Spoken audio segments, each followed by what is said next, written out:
You want the millionaire bank account? You need the millionaire routine first.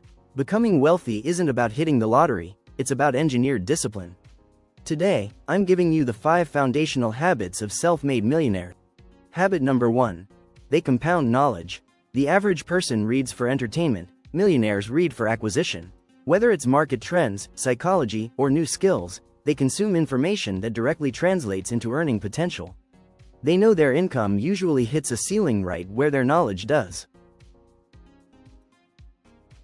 If you are creating content to build your business, audio isn't optional, it's essential.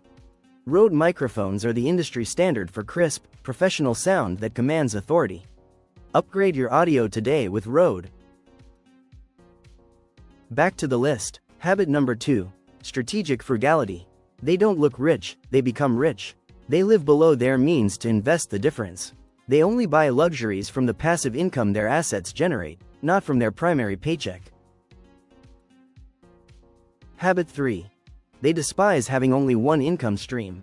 The average millionaire has 7. They rarely rely solely on a salary. They are constantly building side hustles, investing in dividends, or creating digital assets. Habit 4. They value time over money. Poor people sell their time to get money.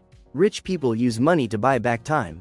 They outsource low-value tasks so they can focus entirely on high-leverage activities. And finally, habit 5. Decisive execution. They don't get stuck in analysis paralysis. They get 80% of the information, calculate the risk, and move. Speed is a currency. Wealth is a byproduct of these habits over time. Which one are you starting today? Let me know in the comments. Don't forget to check out Rode and subscribe for more.